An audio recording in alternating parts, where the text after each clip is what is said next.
Welcome to BooTube Chronicles, where the things that go bump in the night aren't just in your head.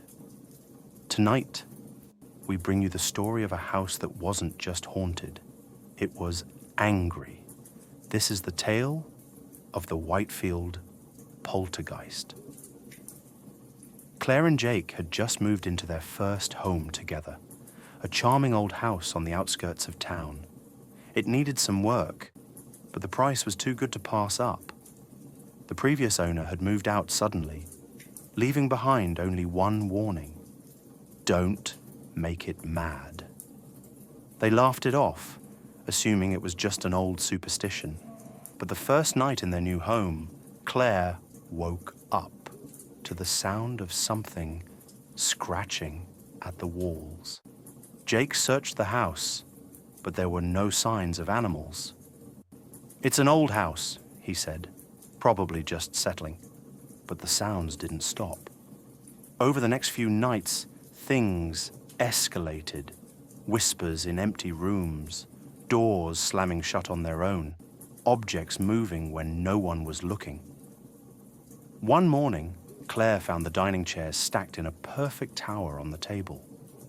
Then, the shadows came. Claire swore she saw them, dark shapes flickering just out of sight. At first, Jake didn't believe her, until the night the lights went out.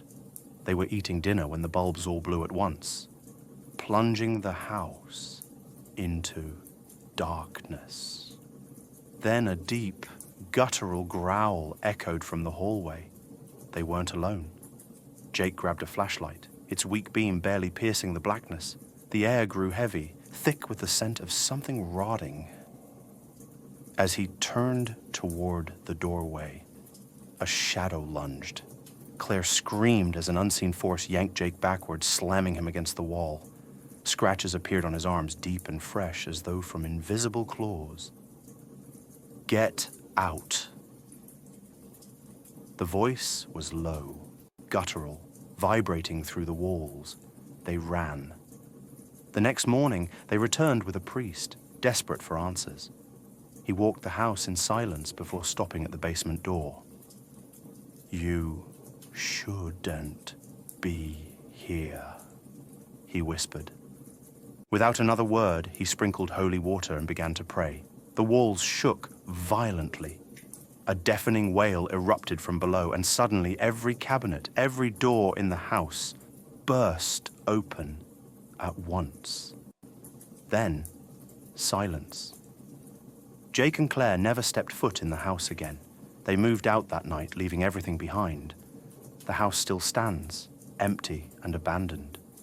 But if you listen closely on a quiet night, neighbors say you can still hear the scratching in the walls. And if you dare step inside, just remember, don't make it mad. Thanks for watching BooTube Chronicles. Don't forget to subscribe. And remember, some houses aren't haunted. They're hunting. Beware.